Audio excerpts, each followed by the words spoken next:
vocês nesses dias. Amém? Senhor, eu te louvo, Pai, porque estamos aqui para buscar a tua face. Somos um povo só, Senhor, uma só fé, um só batismo. Em nome do teu Filho amado Jesus Cristo, nós nos reunimos nessa tarde. Agradecemos a ti por este lugar, porque este lugar é um dos pontos de avivamento dessa cidade, é uma coluna dessa cidade. Esse lugar é uma fogueira acesa, Pai, para essa cidade, para essas gerações. E nós nos alegramos do Senhor ter nos escolhido para estar aqui. Obrigada pelos anjos que tu já liberou, Senhor. Obrigada porque a tua igreja, Senhor, vai falar. A tua igreja vai falar principados e potestades. A tua igreja vai decretar. A tua igreja vai determinar. A tua igreja, Senhor, é a igreja gloriosa e poderosa na face da terra nos últimos dias. Nós te louvamos porque a lei virá de Sião.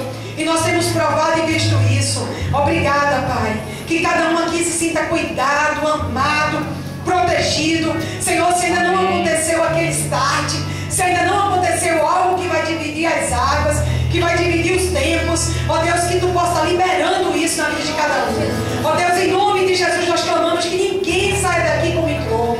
Ó Senhor, as orações dos teus santos diante do teu altar sejam ouvidas nessa hora. A intercessão dessa igreja, a intercessão dos pastores, homens e mulheres santos que têm estado diante de ti, clamando por essa juventude, Senhor, clamando por esses gadidas que se levantaram na última hora.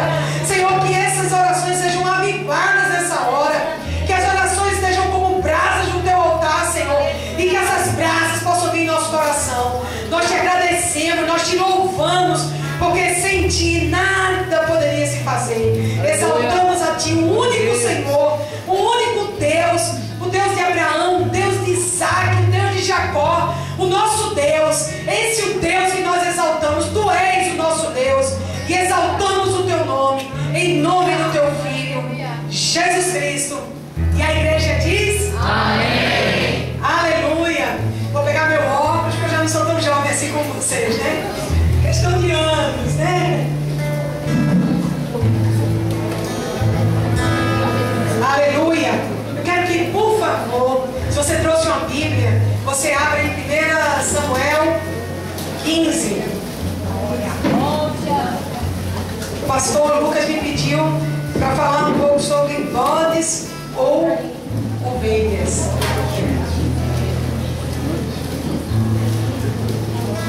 Eu fui para o papai.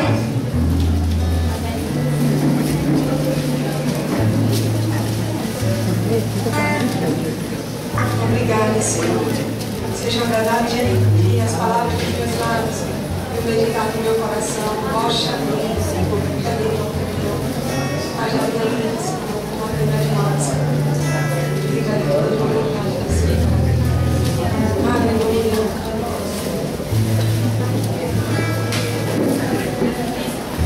Amém? 1 Samuel. Vamos para 16. Depois eu vou ler um versículo do 15, mas é o 16. Capítulo 16, versículo 1.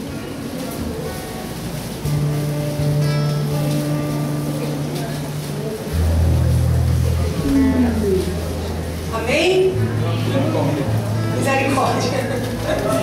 Amém. É isso aí, a gente tem que estar assim na igreja. Um ajudou o outro e disse ser forte. A igreja é o melhor lugar para o Senhor nos curar. A igreja é o melhor lugar para os relacionamentos serem curados. Você sabe que a igreja existe porque a família falhou. E a igreja é a resposta à família. É por isso que muitas vezes a gente não entende. As pessoas olham e não entendem o relacionamento que a gente tem dentro da igreja. Mas é porque é um relacionamento de família, família espiritual. Família lavada no sangue de Jesus. E o Senhor levantou a igreja para ser isso na sua vida. É por isso que na igreja a gente aprende a suportar uns aos outros em amor, perdoar uns aos outros em amor, amar uns aos outros, considerar os outros superiores a nós mesmos. Tudo isso a gente aprende na igreja. Porque na eternidade a gente vai ser aprovado em tudo que a gente viveu na época da igreja. Então, se você não está conseguindo se relacionar com a igreja, você precisa aprender que a igreja é a aprovação para você para a eternidade. Como você vai querer estar na eternidade se você ainda não ama a igreja que Jesus Cristo fundou? Jesus Cristo veio na terra e o sonho era igreja. E a gente vê essa igreja nascendo no livro de Atos. Ao longo da história houve muitas coisas, muitas águas passaram por baixo da ponte, muitas coisas aconteceram e tentaram tirar o valor simples que a igreja tem, um valor simples, porém totalmente do coração do Pai. Totalmente. Então a gente precisa ser familiarizado como igreja. Igreja, ela vai tratar o seu caráter. Igreja vai te ensinar a viver como família, porque essa família vai morar junto na eternidade. Então nós precisamos, como igreja, lutar por essa causa. A igreja é o baluarte da verdade, é aprisco das ovelhas. Então igreja é lugar de oração, igreja é lugar de comunhão, igreja é lugar de nos fortalecermos no Senhor. Então muitas vezes quando a gente abre mão da igreja e a gente fica chateado com a igreja ou alguém da igreja, a gente é roubado do nosso destino, do propósito de Deus para nossas vidas. Daqui uns dias a gente vai estar vivendo Natal, não é isso? E algumas das famílias se reúnem para comer um peru, comer um arroz, fazer a ceia de Natal. E algumas vezes na casa da sua avó vai o seu primo chato, sua tia fofoqueira. Mas vocês todos se reúnem no Natal para comer juntos, não é verdade? Por que vocês insistem em ir com o seu primo chato e sua tia fofoqueira? Porque vocês são família. Então, se você não abre mão da sua família biológica, não abra mão da sua família espiritual. 1 Samuel 16 diz assim: o Senhor disse a Samuel: até quando você irá se entristecer por causa de Saul? Eu o rejeitei como rei de Israel. Encha um chifre com óleo e vá a Belém. Eu enviarei a Jessé. Escolhi um dos seus filhos para fazer o rei. Samuel, porém, disse: como poderei ir? Saul saberá disso e me matará. O Senhor disse: leve um novilho com você e diga que foi sacrificar ao Senhor. Convide Jessé para o sacrifício e eu lhe mostrarei o que fazer. Você irá ungir para mim aquele que eu indicar. Samuel fez o que o Senhor disse. Quando chegou a Belém, as autoridades da cidade foram encontrar-se com ele, tremendo de medo, e perguntaram: vens em paz? Respondeu Samuel: sim, venho em paz, vim sacrificar ao Senhor. Consagre-se e venha ao sacrifício comigo. Então ele consagrou Jessé e seus filhos dele e os convidou para o sacrifício. Quando chegaram, Samuel viu Eliabe e pensou: com certeza, este é o que o Senhor quer ungir. O Senhor, contudo, disse a Samuel: não considere sua aparência nem a sua altura, pois eu o rejeitei. O Senhor não vê como o homem vê a aparência, mas o Senhor vê o coração. Então Jessé chamou Abinadab e o levou a Samuel. Ele, porém, disse: o Senhor também não escolheu esse. Em seguida, Jessé levou Samar a Samuel, mas esse disse: também não foi este que o Senhor escolheu. Jessé levou a Samuel 7 de seus filhos, mas Samuel lhe disse: o Senhor não escolheu nenhum desses. Então perguntou a Jessé: estes são todos os seus filhos que você tem? Jessé respondeu: ainda tenho o caçula, mas ele está cuidando das ovelhas. Samuel disse: traga-o aqui, não nos sentaremos para comer enquanto ele não chegar. Jessé mandou chamá-lo e ele veio. Ele era ruivo, de belos olhos e boa aparência. Então o Senhor disse a Samuel: é este, levante-se e unja-o. Samuel apanhou o chifre cheio de óleo e ungiu na presença dos seus irmãos. E a partir daquele dia, o Espírito do Senhor apoderou-se de Davi e Samuel voltou para Ramá. Aleluia! Glória a Deus!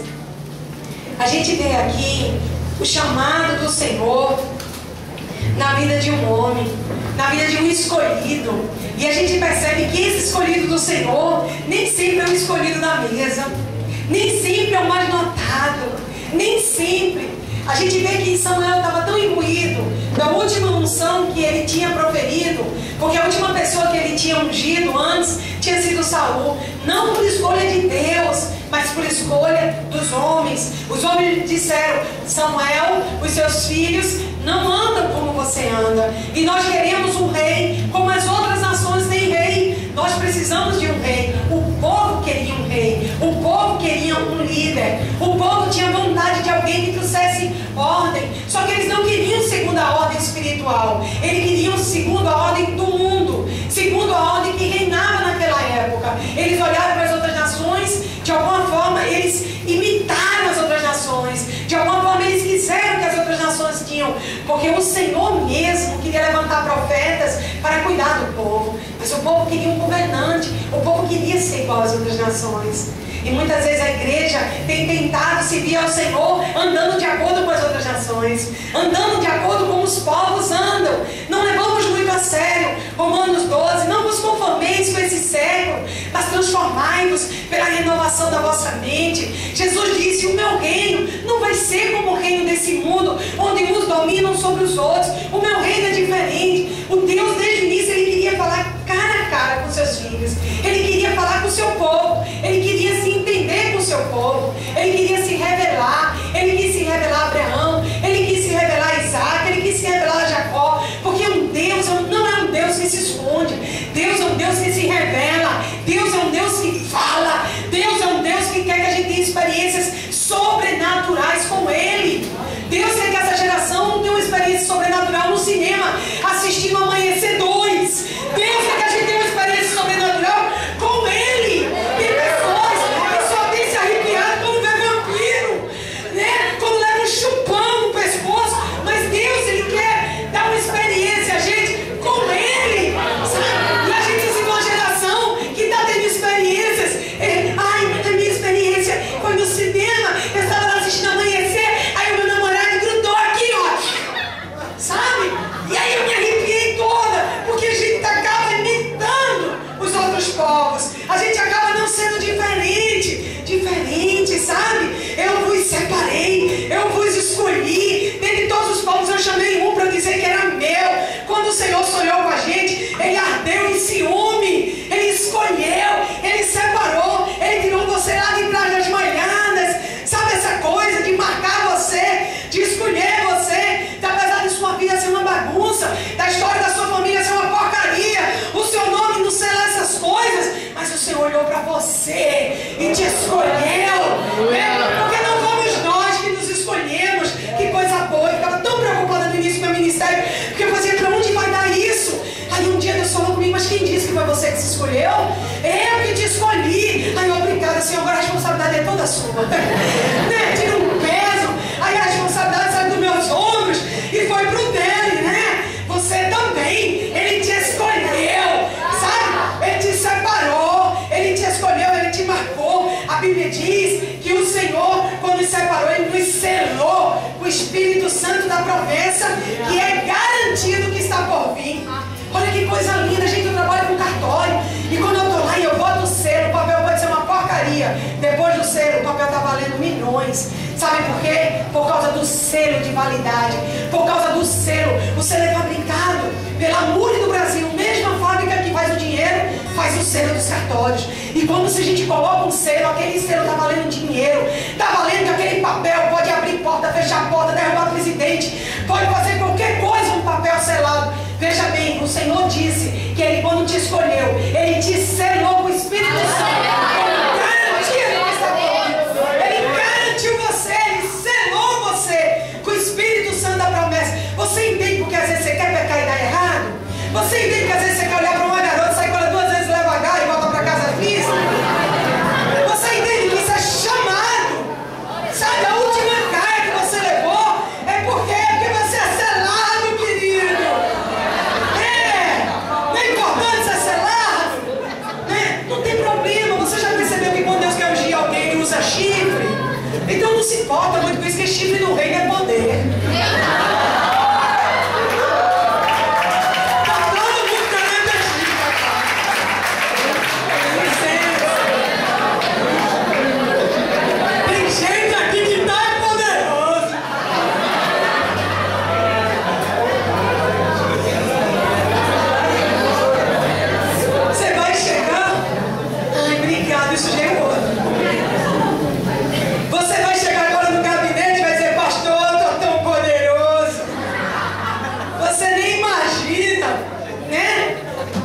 chifre é poder, é um chofar, é unção, é como Deus usava para ungir os profetas. Como Deus queria separar alguém para o ministério, separar alguém para uso exclusivo, né? Nós somos nação santa, sacerdócio real, povo de propriedade exclusiva do Senhor. Amém? Então quando você sair do seu namorado e botar a mãozinha na sua coxinha, calma, que aqui é propriedade exclusiva do Senhor. Você quer ter direito, vai ter que casar, querido. Porque aqui na coxinha é propriedade exclusiva do Senhor. Amém, querida? Você vai dizer isso agora, né? Porque o Senhor arde de ciúmes por você. Você é templo do Espírito Santo. Então é por isso que você tem que quebrar da cara nessa última estação. Porque o Senhor está ardendo de ciúme e tem um propósito para a sua vida. Amém? E assim era com Davi. O pai de Davi, não sei porquê, mandou ele cuidar das ovelhas. Ele não estava na mesa, ele não estava na casa, ele não tinha sido escolhido. Existe um problema nas nossas famílias, mas é um problema que o Senhor quer curar. Na maioria dos nossos lares, os nossos pais não reconhecem que nós crescemos. Estão tão familiarizados com a gente, tão familiarizados com a nossa estrutura, com a nossa vida, que não reconhecem que ali já está se formando um Davi. O pai de Davi não reconheceu isso. E talvez você esteja aqui com algum tipo de luta. Talvez você esteja aqui hoje com algum tipo de luta com seu pai, com a sua mãe, ou com alguém, porque não estão vendo que você cresceu. Não estão reconhecendo o homem e a mulher que está se formando aí. E talvez você esteja tentando provar isso da forma errada. E você não está conseguindo chegar ao lugar onde você tem vitória. Talvez você tenha lutado muitas batalhas, mas não tenha tido muitas vitórias. Talvez você tenha tido coisas até que estão certas, mas não foram erradas. Talvez você tenha dado um discurso, tenha batido a porta, mas eu quero nessa tarde te encorajar a ser Davi. Mas ser Davi também tem um coração de Davi. A Bíblia diz: quem pode habitar no monte do Senhor? Aqueles que têm mãos limpas e um coração puro. Está lá no Salmo 24. Sobre tudo que se deve guardar, guarda o teu coração, porque dele procede as fontes de vida. Jeremias diz que o nosso coração é enganoso, mais do que todas as coisas, corrupto. Quem o conhecerá? Então, se eu me guiar pelas minhas emoções e se eu me guiar pelos discursos, pelas minhas maneiras, eu provavelmente vou falhar. Mas se eu me guiar pela palavra de Deus, eu vou chegar ao lugar que o Senhor me encaminhou. Davi, ele recebeu aquela unção. E talvez você esteja dizendo: poxa, ele agora sai da estirpe de Jessé e num pulo, ele agora é da família real. É verdade. No coração de Deus, ele já era rei. Mas no coração de Saul, ele era simplesmente aquele que queria tirar o lugar dele. Davi era um homem que conquistava vitórias sozinho. Davi era um homem que sabia estar sozinho. Eu não sei quantos de nós tem tido tempo para estar sós com Deus. A gente vê que Davi, ele ficava adorando a Deus com um tipo de guitarra, que naquela época eles chamavam de harpa. E ele ficava... Davi era muito louco, gente. Entendeu? Não tem problema você ser louco, tá? Não tem problema você ser diferente. Não tem problema do Senhor ter te dado uma unção diferente. Não tem problema de você querer fazer as coisas diferentes. O problema está na motivação do seu coração. Por que você quer ser diferente? O problema não está em ser diferente. O problema é a motivação. É porque eu quero ser. A motivação do meu coração. Davi, ele não ficava junto com os irmãos. Ele desde cedo, ele ficava tocando harpa, guitarra, nos lugares sozinhos. Ele ficava sozinho, treinando funda, atirando. Tipo, quando o pai dele não chamava ele para as reuniões com os irmãos, ele ia treinar funda nas árvores. E ficava atirando. Ele cuidava das ovelhas e de vez em quando aparecia um leão querendo pegar alguma ovelha dele. Mas como ele já tinha um coração do pai, ele lutava com o leão, ele lutava com o urso. E a gente vê que Davi fazia todas essas coisas, mas ele não fazia com um bando de amigos. Ele não fazia com a galera da escola. Ele não fazia com a galera da escolinha que fazia isso porque ele andava com Deus. Porque ele tinha intimidade com Deus. E por ele ter intimidade com Deus, ele não era Maria vai com as outras, sabe? Ele não fazia coisa porque todo mundo está fazendo. Ele não fazia as coisas porque é moda fazer. Ele não fazia as coisas solto. Por ele parar e ouvir Deus. De vez em quando via um leão, de vez em quando via um urso, de vez em quando ele tocava a guitarra dele, de vez em quando ele era perseguido, até que o dia chegou que o Senhor disse: hoje eu vou tirar Davi por detrás das malhadas, hoje eu vou trazer Davi a minha revelação do céu. E esse dia chegou, e talvez você diga: que ótimo, agora ficou tudo bem. Não, Davi foi morar na casa de um rei insano. O primeiro passo de Davi como rei não foi nada de rei, foi servir a um rei insano, foi morar junto de Saul. A guerra que havia entre Saul e Davi, por toda a história de Davi no início do seu reinado, foi uma guerra terrível com Saul. Saul começou a olhar para Davi e olhar de uma maneira diferente. Aqui em 1 Samuel, diz uma das razões, Samuel 18:12.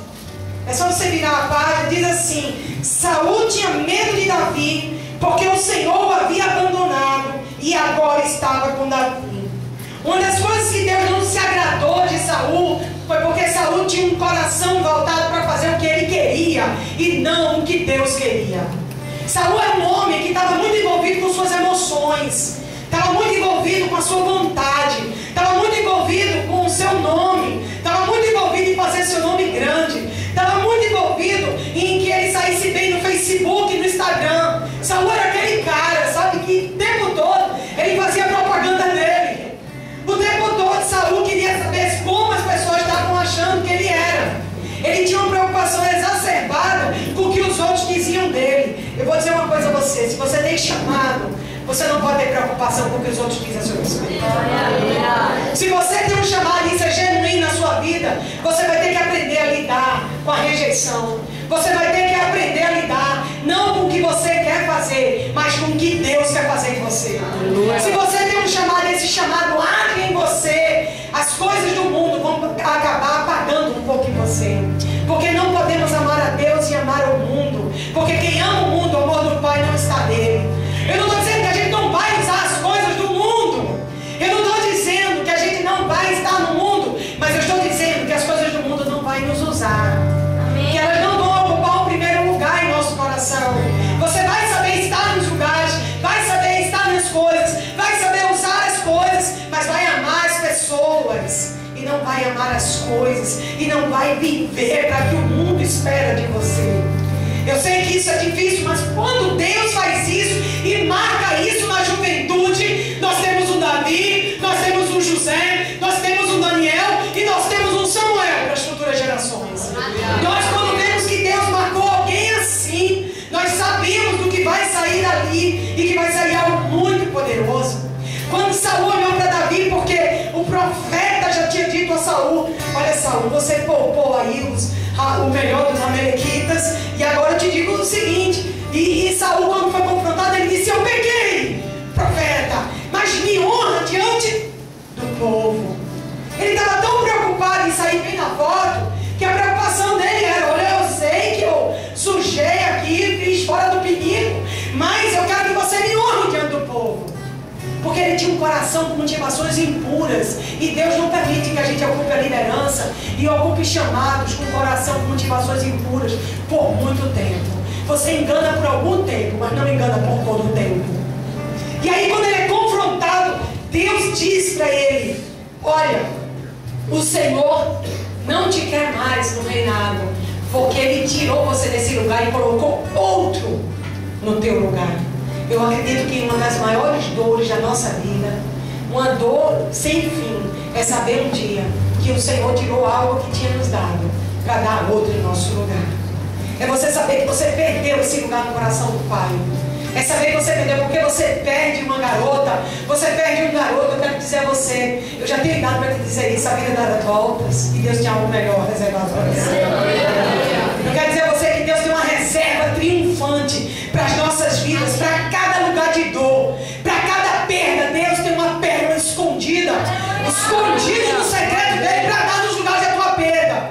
Eu te digo isso porque isso é palavra de Deus. Em Isaías 61 diz que para cada vergonha nós exultaremos em dupla honra.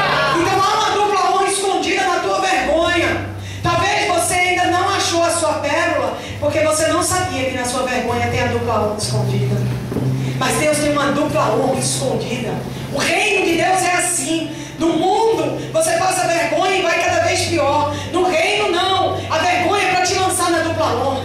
A vergonha é para te dar algo maior. A vergonha é treinando o seu caráter. A vergonha é porque Deus quer largar tuas tendas. A vergonha é porque Deus sabe que por um caminho o inimigo vem, por 7 ele tem que sair da sua vida. Então essa vergonha, essa luta, essa dor, Deus tem uma reserva para você. Quanto pior for a sua história, mais honra Deus vai poder injetar nela. Quanto pior for sua família, quanto mais difícil for seu histórico, mais Deus quer injetar honra no teu caminhar. E aí, deixa eu beber água que a garganta pega. Eu não me preocupo muito porque já está prometido uma para mim novinha. Na eternidade é tudo novo. Então as coisas começaram a despencar e eu estou, oh, glória a Deus, está chegando tudo novo. E eu vou usando enquanto dá aqui na terra o que eu tenho, né? Então a gente vê que Davi o tempo todo, ele foi perseguido por Saul, porque agora era luta entre o ungido e o ex-ungido. Agora o óleo desceu na cabeça de Davi, agora a coisa vai pegar, porque ele agora é ungido do Senhor. E o outro passou a ser o ex-ungido, aquele que era escolhido e deixou de ser escolhido. Numa hora dessa, como eu devo me relacionar? Numa hora dessa, o que eu devo fazer? A gente percebe que ele foi para a casa de Saul e começou a tocar para acalmar, para estar ali ministrando. Quando ele tocava, era um processo de libertação que acontecia na vida de Saul. Mas a cada dia mais o ódio de Saul por Davi aumentava. Chegou ao ponto dele atirar lanças contra Davi. Davi estava na sala e ele jogou lanças em Davi. E talvez você esteja dizendo assim: se uma liderança, se alguém, ou meu pai, ou minha mãe, jogar lanças em mim, eu tenho um senso de justiça, eu sei quais são meus direitos, eu posso ir na delegacia, né? A gente tem uma lista de coisas que a gente pode fazer para resolver esse problema das lanças. Mas a gente vê, Davi não virou atirador de lanças porque recebeu algumas lanças. Você nunca vê Davi mudando de cor, nem ficando enfiesado, bravo, com ódio. Você não vê Davi querendo devolver cada lança. Você não vê Davi querendo se vingar. Pelo contrário, quanto mais Davi era perseguido, mais Davi dizia: elevo meus olhos para os montes, de onde me virá o meu socorro. O meu socorro vem do Senhor, que fez os céus e a terra. Davi, ele sabia que o socorro dele estava no Senhor. Eu não sei como nós estamos lidando com as situações da nossa casa. Eu não sei como nós estamos lidando com as situações daqueles que se levantaram para jogar lança em você. Mas eu quero dizer que a maneira como você reage vai dizer se você é um Davi ou se você é um Saul. A maneira como você reage, o que fazem com você, vai dizer que tipo de rei você vai ser, que tipo de sacerdócio você vai executar. Porque nós somos sacerdócios santos do Senhor. O sacerdócio é uma capa sobre as nossas vidas. E como você reage, o que estão fazendo com você, determina se você é da linhagem de Saul ou se você é da linhagem de Davi. Sempre haverá Davi e Saul na nossa história. Sempre haverá Saul no nosso caminho. Sempre você vai encontrar. E como eu vou saber? Eu não sei. Só Deus sabe. Só Deus conhece a profundeza do coração dos homens. Como ele disse quando ungiu Davi: vocês veem a aparência, eu vejo o coração. Deus vê o coração meu, o seu. Mas uma coisa eu sei: eu preciso matar o Saul que há em mim.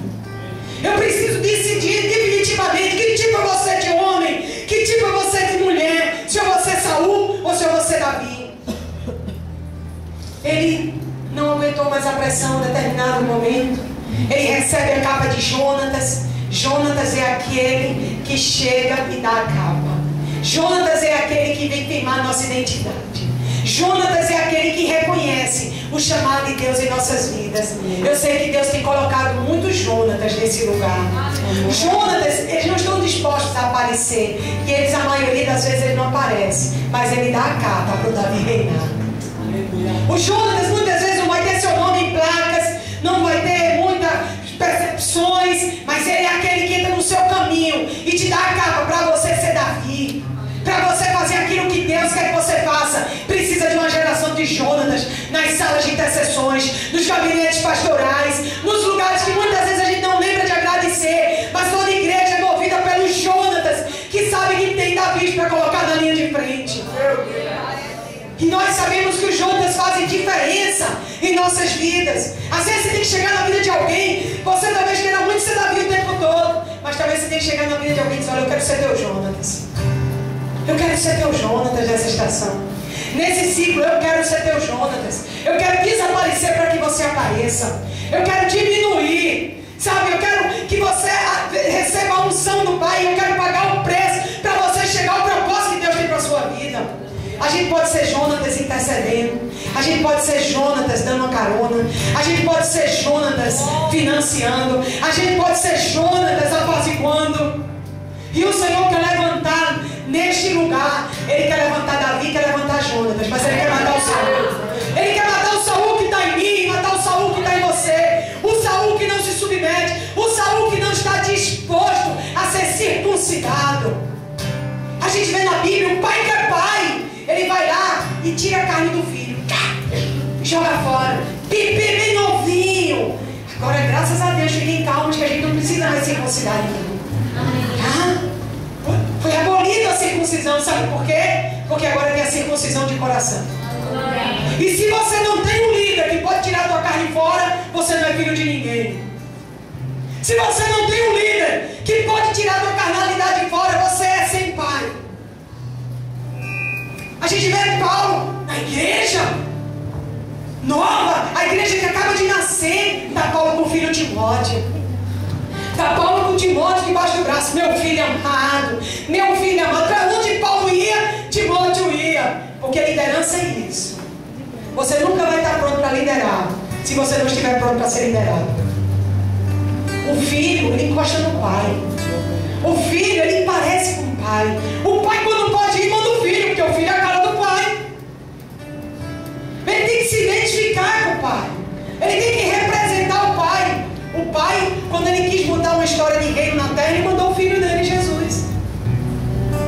E Jesus, quando veio, ele disse: eu não vim fazer a minha vontade, mas a vontade daquele que me enviou. Jesus dá o maior exemplo de liderança quando ele diz: eu não vim fazer a minha vontade, mas a vontade dele. Quem me vê, vê o meu Pai.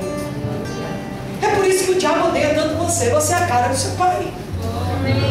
Porque a Bíblia diz que nós somos a imagem e a semelhança de Deus. Você parece com o seu pai. É por isso que ele lhe odeia.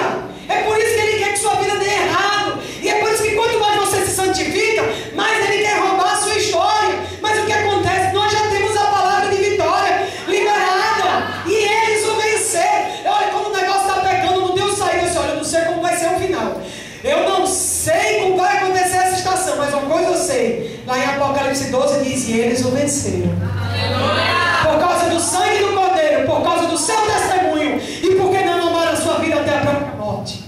Não tem problema, porque quando eu estou morrendo, como Paulo disse, eu morri, logo, já não sou eu quem vive, mas Cristo vive em mim. Eu sei que Deus está matando o Saul que estava dentro de mim. Davi quase morreu. Ele foi para a caverna de Adulão, e o legal é que ele não levou ninguém da igreja. Tem gente que quando está chateado com o pastor, leva 10. Não, o pastor não disse o que eu queria, o pastor não orou por mim, o pastor fechou a cara, mudaram o louvor da igreja, não estou fazendo como eu quero, eu vou me embora. Você não acha que você devia ir também? Tem gente assim, tanto lugar não conquistado, tantas terras ainda não vistas, o povo só quer ficar com a igreja que a gente abre. Você já percebeu que os rebeldes só querem a igreja que o pastor abriu? Eles não vão para a Índia, não vão para o Japão, não vão para o sertão. Eles querem montar uma na esquina e levar os irmãos todos para lá. Né? O rebelde, ele nunca vai sozinho, ele leva todo mundo com ele. Se ele não puder levar todo mundo, ele quer levar metade, ou levar uns 10. Isso Deus não aprova, sabe por quê? Porque a Bíblia diz que Deus, ele não aceita a divisão na casa dele. A casa dividida contra si não subsistirá. Ah, mas o pastor estava fazendo isso. O pastor é da conta de Deus, porque não há autoridade que não foi estabelecida pelo Senhor. E quem cuida das autoridades estabelecidas pelo Senhor é o próprio Senhor. Porque nós não somos juízes, porque Deus julgará e Deus cuidará da obra dele, dos pastores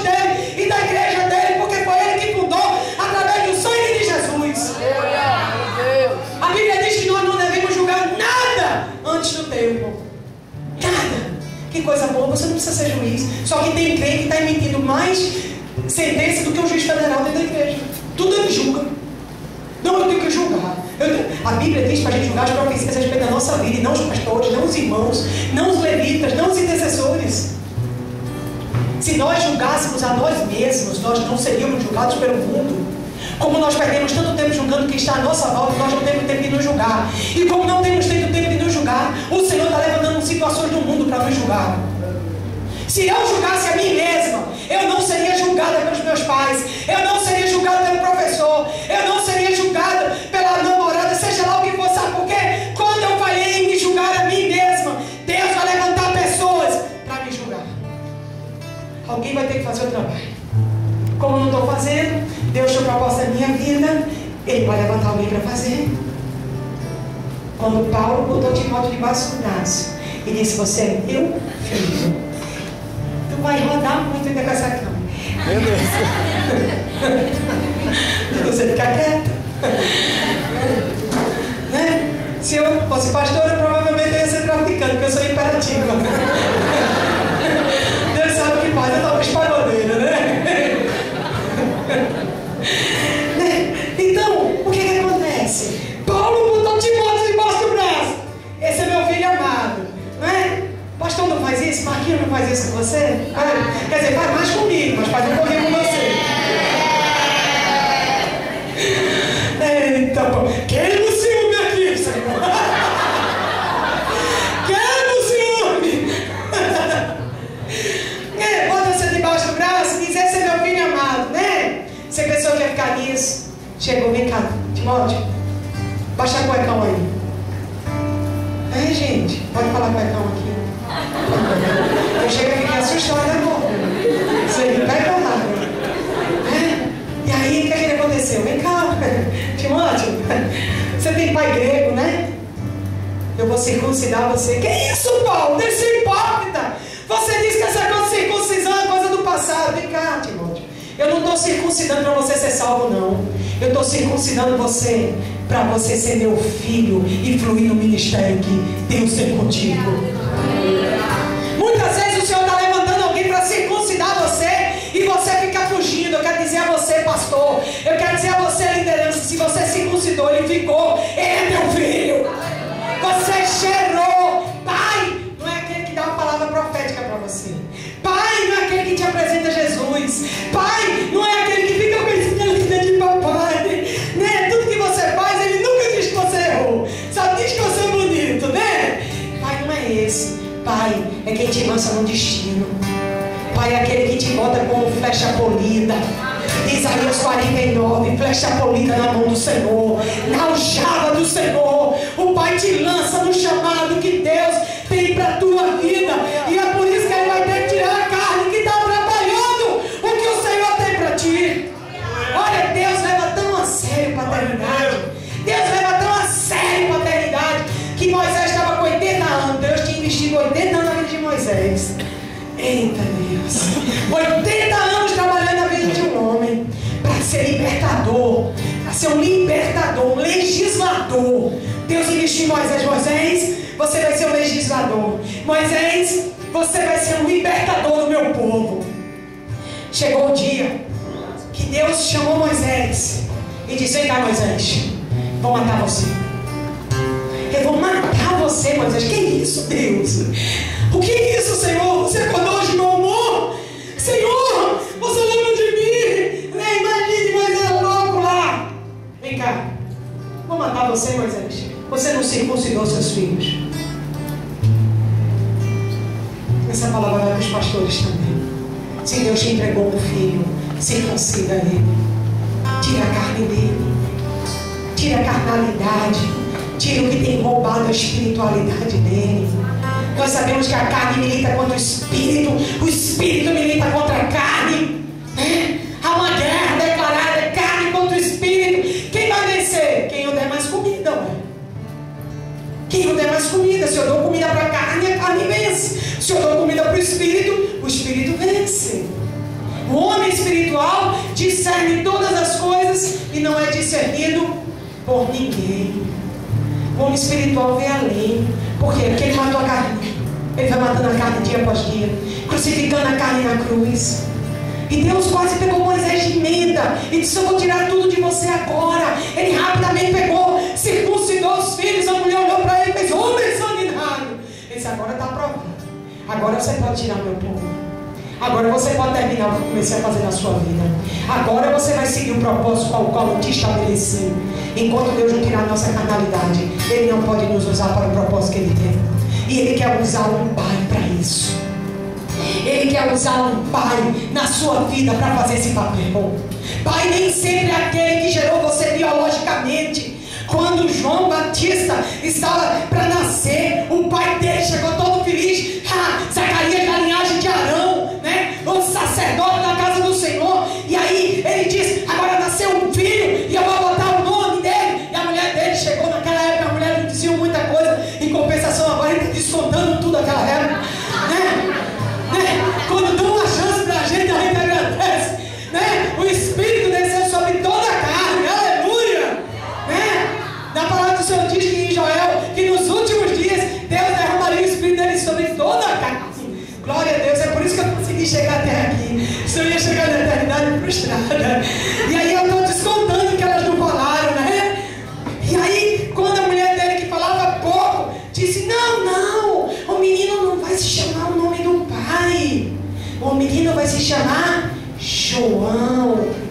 E perguntaram: como não terá o nome da linhagem? Por quê? Porque Deus tem uma nova linhagem para dar para a gente.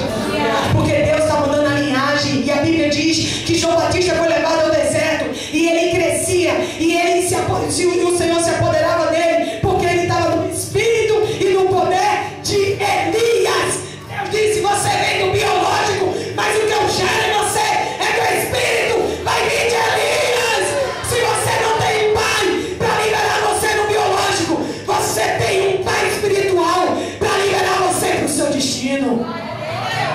Você não precisa contar com a linhagem biológica. Você não vai ficar preso. Você não vai ficar detido, porque você vai no espírito e no poder de Elias. E Malaquias diz assim: que nos últimos dias Deus vai converter o coração dos pais aos filhos. Vocês sabem essa parte? Ei, deixa eu ler aqui bem bonitinho. Malaquias. Aleluia. Glória a Deus.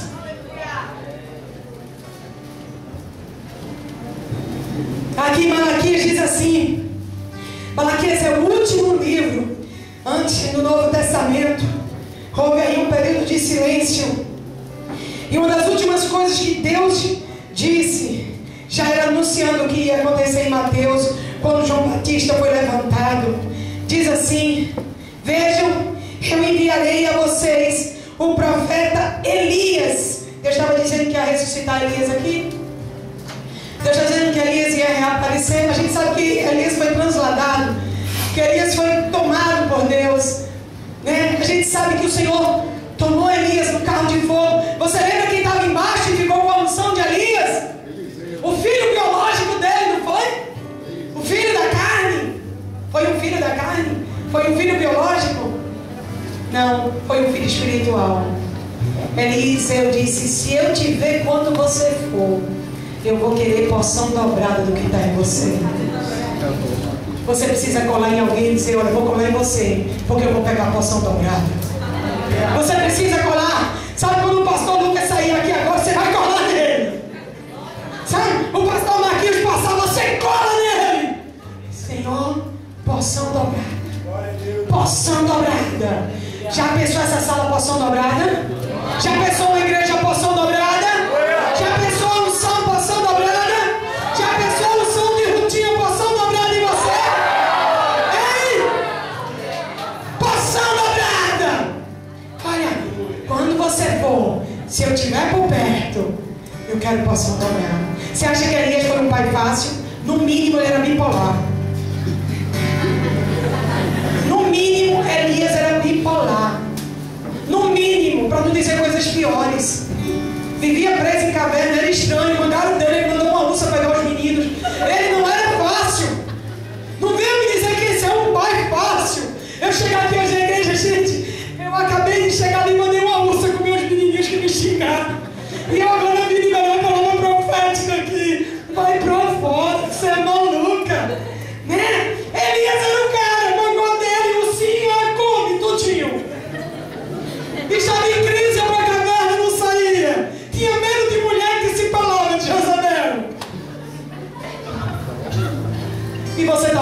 seu pai, do seu pastor? Você tem certeza que vai reclamar do seu pastor? Você tem certeza que você vai ficar triste agora com a sua liderança? Depois de você ver a liderança de Elias? Mas o que é que Eliseu recebeu? Paternidade, diz respeito a gente conhecer os defeitos, diz respeito a você saber as limitações, diz respeito a você conhecer as falhas, e mesmo assim você continuar sendo filho. Nós não ficamos juntos numa igreja porque somos uma organização. Nós não ficamos juntos numa igreja porque somos uma denominação. Nós ficamos juntos porque somos uma família. Nós ficamos juntos porque nós somos uma família. Quando Elias subiu, o que foi que Eliseu disse? Meu pai, meu pai. Ele reconhecia a paternidade de Elias sobre a vida dele. E a gente vê que Eliseu fez 2 vezes mais de milagres, de prodígios do que Elias fez. Deus está querendo levantar essa geração que foi anunciada em Malaquias como cumprimento dessa estação que a gente entra, porque diz: antes do grande e temível dia do Senhor. Você sabe que dia é esse? Joel 2, quando ele anuncia que os jovens terão visões, os velhos terão sonhos, que nós vamos profetizar, que o Senhor derramar o Espírito sobre toda a carne, que nós nos movimentaríamos com um exército poderoso na terra, que nós não olharíamos para os lados, que nós não seríamos detidos por nada, que haveria fogo do Senhor sobre nossas vidas. São esses os dias que nós estamos vivendo, é esses os dias que Deus quer revelar os corações, é esses os dias que o Senhor está te enviando para o teu destino. A hora é agora de você ser marcado, a hora é agora de você ser circuncidado, a hora é agora de você ser tomado de fogo de Deus.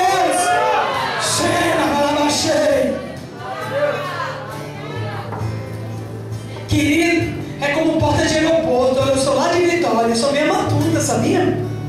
O pessoal diz Vitória do Espírito Santo. Não, querida, também com o nome comprido, mas é de Santo Antão. Aí fica triste porque ele é de Campinas. Eita, foi mal, nem é confissão hoje. Campinas é difícil, né? Então a gente assim, eu moro de Campinas, eu de Vitória. Você vê que Deus escolheu tudo na terra, tem jeito pra você. Você às vezes pensa que seu marido é esse que você tá vendo no seu prédio. Ele tá vindo, querida. Tá vindo, não quer dizer que vai ser de Campinas, né? Aí um dia eu estava no carro com a Zaf Borba e mas a Zaf, você acredita? Só tem 2 cidades aqui no Brasil que o pessoal fala mal, que diz que, né? Que lá os homens, né? Campinas e Pelotas. Ele fez aí, eu sou de Pelotas. Eu disse, vamos encerrar, confessar os pecados uns aos outros e ser curados aqui agora. Eu não vou ficar nesse carro, vou descer aqui agora. Aí diz assim: vejam, eu enviarei a vocês o profeta Elias. Eu já disse a você que não é Elias que vai aparecer, é a unção no mesmo espírito e poder de Elias. Como João Batista, quando foi gerado, ele não parecia com o pai, ele parecia no espírito e no poder de Elias, para preparar o caminho para o Senhor. Tinha que ter o espírito. Quando Deus está querendo fazer alguma coisa, ele vai levantar o espírito e o poder de Elias. E diz assim: ele fará com que o coração dos pais se volte para os filhos, e o coração dos filhos para os seus pais. Do contrário, eu virei e castigarei a terra com maldição. Querido, você precisa saber que você tem pai, para você não ficar amaldiçoado na terra. Você precisa saber que você foi marcado e selado com o Espírito Santo da promessa, para que o seu destino se cumpra. Você precisa saber que você é muito mais do que as pessoas estão dizendo a seu respeito agora, que você é muito mais do que as lanças que te jogaram, do que a caverna de Adulão, do que os anos de sofrimento. Cada vez que Deus marca alguém, Ele marca para passar um tempo de prova, para aprovar essa pessoa e colocá-la no lugar que Ele determinou. Porque Deus tem que provar nosso coração para saber se Ele é digno de estar no lugar que Ele quer nos dar. Ele provou de Davi, Ele provou de Daniel, Ele provou de Samuel, Ele prova nosso coração e Ele nos lança. Depois da prova, a primeira coisa que Deus faz é nos lançar na promessa. Eu quero dizer, se você está num período de prova, você está num período de luta, você está num período que só jogam lança em você, que só te acertam quando te acha. Ninguém me racha em casa, mas quando me racha é para jogar uma lança em mim. Eu me escondo o dia todo no computador, me escondo na televisão, me escondo em vários lugares, mas quando me acham, jogam uma lança em mim. Não aprenda a arte de jogar lanças, aprenda a arte da harpa. Seja um adorador. Apesar de ter jogado tantas lanças em Davi, ele não aprendeu a arte de jogar lanças. Quando ele foi velho, o seu próprio filho se levantou contra ele, Absalão. Mas quando Davi envelheceu, ele não se tornou um Saul quando se levantou um Absalão contra ele. Davi foi Davi com Saul, foi Davi com Absalão, e encerrou sua carreira debaixo de honra do Senhor. Deus está treinando você, querido e querida, está marcando você nessa tarde para você ser um Davi, para você fazer a diferença, para você derrubar os Golias, para você romper barreiras, para você sair da caverna de Adulão nessa tarde. O Senhor está dizendo para alguns aqui: não é mais tempo de caverna, não é mais tempo de se esconder, não é mais tempo de ficar preso no passado, não é mais tempo de olhar para a sua família. O Senhor quer que através da adoração que sai dos seus lábios, a tua casa possa ser transformada. Aleluia!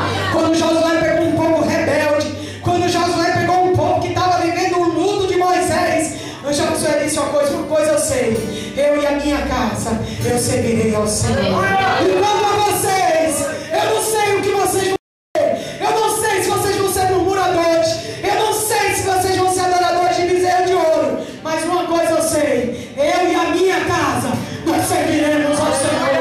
E aconteceu o que ele disse. E você nessa tarde, o Senhor está dizendo a você: Davi, acorde. Davi, sai da caverna. Davi, eu te circuncidei porque eu te quero por filho. A unção que está sobre ti não é a unção da tua parentela. Eu tenho uma unção para liberar sobre ti nessa tarde. Fica de pé, querido, porque a gente vai adorar o Senhor. Enquanto você adora, o Senhor vai estar te selando com a unção nova, vai estar te preparando para 2013, vai estar te preparando como flecha polida.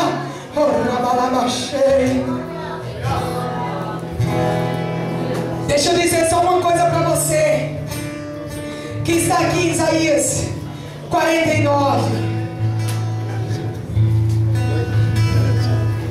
Ele fez da minha boca uma espada afiada, e na sombra da sua mão ele me escondeu, e ele me tornou uma flecha polida e me escondeu na sua aljava. Ele me disse: você é meu servo, Israel, em quem mostrarei o meu esplendor.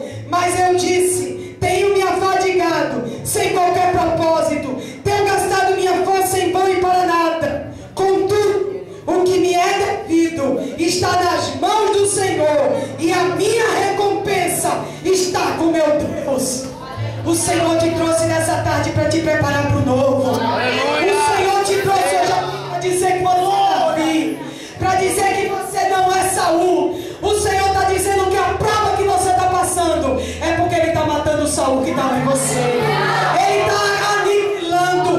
Quando Davi disse: eu não estou mais aguentando, Senhor, estou quase morrendo, o Senhor disse: agora eu terminei o trabalho, pode se levantar, Davi, porque o Saul já morreu. Deus está matando o Saul para o Davi aparecer. O Davi vai aparecer na sua vida na hora certa. Você foi marcado com o sangue de óleo no chifre, mas ainda não chegou o tempo de você entrar no lugar da promessa. Mas o Senhor está dizendo a você: aguarde, está próximo, aguarde, porque o lugar da promessa está chegando na sua vida. O lugar da promessa está chegando. Anda mais um pouco, não desiste, não desanima. Eu sou contigo, eu te tomo pela mão direita e digo: esse é o caminho, anda por ele. O Senhor te marcou, e nesse louvor você vai entregar agora você a hora que está mais doendo na sua vida, e você vai se ver como flecha polida. Você hoje é essa flecha polida na aljava do Senhor, e você vai ver essa flecha chegando ao lugar que você tem clamado ao Pai. Pode ser a faculdade, pode ser um milagre na tua família, pode ser um milagre no teu ministério, pode ser um milagre para alguém que você ama.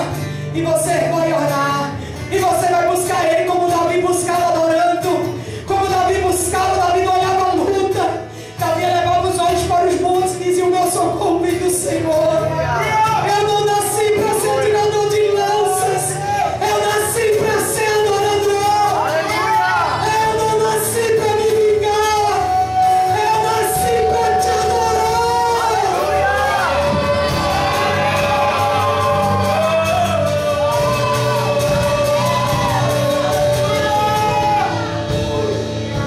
Ele cresça, eu diminua, Ele apareça, eu me constranja com a sua glória e todo o seu amor.